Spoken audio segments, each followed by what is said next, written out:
welcome to the realm of pages. I hope you're doing great, and if you're not, I hope you are soon. So today we're going to continue on the video series Mockra, Babble, Mezlasophy, which is basically, some philosophical musings inspired by the Malazan Book of the Fallen that I want to share with you guys. And the topic of the day is subverting expectations, the Deragoth and the Eres'al.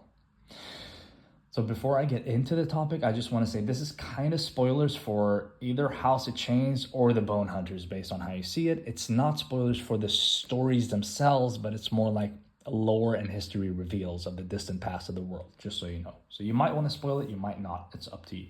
So what I want to discuss is the concept of the Deragoth, kind of these gigantic hounds, kind of using the ancestors of humans, these Eres'al, they're kind of like monkey humans. They use them as pets. They use them for hunting.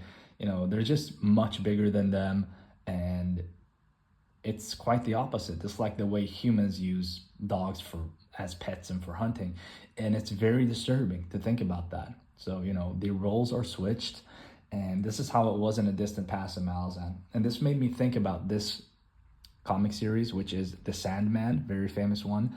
And this is the third volume of The Sandman, which consists of short stories, and this one is called Dream of a Thousand Cats.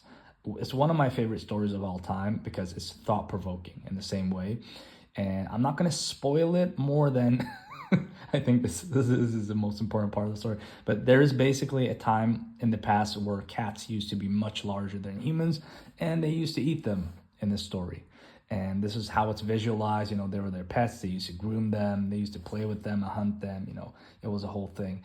And now things have changed. So it's kind of a similar concept, and it's very disturbing to think about it as a human, from a human perspective. What are we doing to animals now? We're also taking care of them because some of them are not super smart, but we're taking care of them. We're getting companionship. We're having fun with them, but we are also like breeding them, controlling them, put them to sleep, hopefully, when it's necessary and loving. But still, we have a lot of power over them and over their lives, and that's kind of uncomfortable. And that's the same topic that I thought about when I seen the Deragoth be mentioned in this one. And you also get to see them in House of Chains when Lorik goes back into this kind of memory world of the past of the world and meets his father, or you actually see this. So what do you think about this topic? I think it's very disturbing but stimulating to think about. And Grey Frog is telepathically telling me to subscribe to my channel, so you better listen to him. Cheers.